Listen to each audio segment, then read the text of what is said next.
How will Russia's military look by 2025? If you ask some, they would say that it already has. However, this is not the case at all. Sure. Russia's armed forces are becoming more modernized, with new gear and weapons making their way into the arsenal. But the slow pace of development is leaving many wanting more. So let's see how things stand. This is our channel. And today, we're answering the extraordinary. How will Russia's military look in 2025? As far as firepower is concerned, the Russian military will look much the same. They will and have the hypersonic missiles or the AI-powered drones by 2025 that they claim to be working on, but they will have more of what they already have. In terms of equipment, Russia's land force will look similar to what it is right now. However, this isn't a bad thing. Russia currently has the largest land force in the world, with 280,000 active personnel. Their navy may also look much the same, but this isn't necessarily a good thing, since their navy is falling apart. However, there are some projects in the pipeline, such as the Admiral Flota Sobolov, a Typhoon-class submarine, which could be completed by 2025, but given Russia's track record, this might not happen. The one area where Russia will definitely have more firepower is in the Air Force. There are several promising projects that could really make a difference, but again, given Russia's track record, these may not see the light of day either. Let's take a look at some of these projects. The first is the Checkmate drone. It's a surveillance drone designed for reconnaissance missions. It can stay airborne for up to 30 hours and has a range of over 2,000 miles. There are several variants in development, including an attack variant that can carry up to 400 pounds of munitions. It's unclear when the drone will be ready for production, but it could enter service by 2025. The next project is the Kia 922 helicopter.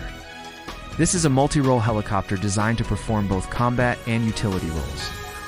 It can carry up to 18 troops, has a range of over 500 miles, and can perform in-flight refueling. It's unclear when the helicopter will enter service, but it could be ready by 2025. Then we have the Su-77, which is a stealth multi-role fighter. It's designed to replace the country's aging fleet of MiG-29 and Su-27 fighters. It's unclear if this plane will ever be built due to funding constraints. According to some reports, the program has been canceled altogether. However, other sources claim that development is ongoing and that the plane could enter service by 2028. Finally, there's the PAC-DP, which is a new main battle tank that is being developed to replace the country's aging fleet of T-72 and T-80 tanks. It's unclear when the tank will be ready for production, but it could enter service by 2025. So you might think that with all of this new equipment, Russia's military will be much stronger by 2025. However, this is not necessarily the case. You see, having the latest and greatest equipment does not automatically make a military strong. It's how the equipment is used that matters. And Russia has a long history of not using their equipment to its full potential. For example, the Su-57, despite being a fifth-generation fighter, cannot perform simple tasks such as carrying out air-to-air refueling without the help of older aircraft. And this is just one example. There are many others. So even if Russia does acquire all of the equipment it's currently developing, it doesn't mean that their military will be much stronger than it is today. What about nuclear weapons? Will Russia's nuclear arsenal be larger in 2025? In all likelihood, no. Russia has already deployed all of the nuclear weapons that it plans to deploy. However, they do plan on modernizing their nuclear arsenal by 2025. This means that some of their old weapons will be retired and replaced with newer, more advanced weapons. For example, Russia plans on replacing its aging submarine-launched ballistic missiles with new ones that are more accurate and have a longer range. Overall, this modernization effort is unlikely to result in a net increase in the number of nuclear weapons Russia possesses. Instead, it will simply mean that Russia's nuclear arsenal is more modern and effective. But what about conventional weapons? Will Russia have more conventional weapons in 2025? In all likelihood, yes. Russia currently has the world's largest stockpile of conventional weapons with over 16 million. However, many of these weapons are outdated and ineffective. By 2025, Russia plans on modernizing many of its conventional weapon systems, which will result in a net increase in the number of weapons they possess. For example, Russia plans on replacing its old artillery systems with new ones that are more accurate and have a longer range. Similarly, Russia plans on replacing its old tanks and armored vehicles with new ones that are more effective. These new weapon systems are being developed as part of Russia's efforts to modernize its military. Russia is investing billions of dollars into research and development in order to field new and improved weapon systems. And what about personnel?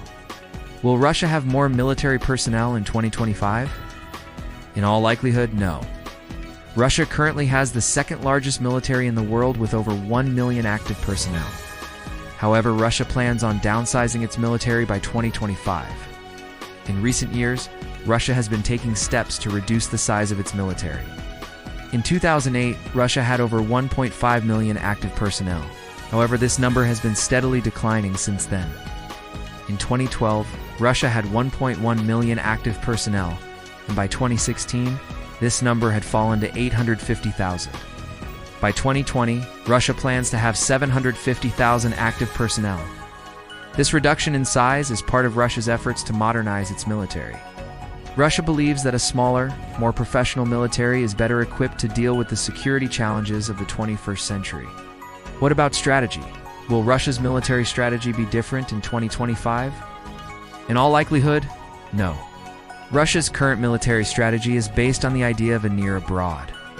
This is a term that refers to the countries that surround Russia. Russia sees these countries as being within its sphere of influence, and it tries to shape their behavior accordingly. For example, Russia has been using economic and military pressure to keep countries like Ukraine and Belarus under its thumb. Russia's strategy in its near abroad is likely to remain the same in 2025. However, Russia may adopt a more aggressive stance. This is because Russia feels threatened by the growing influence of NATO.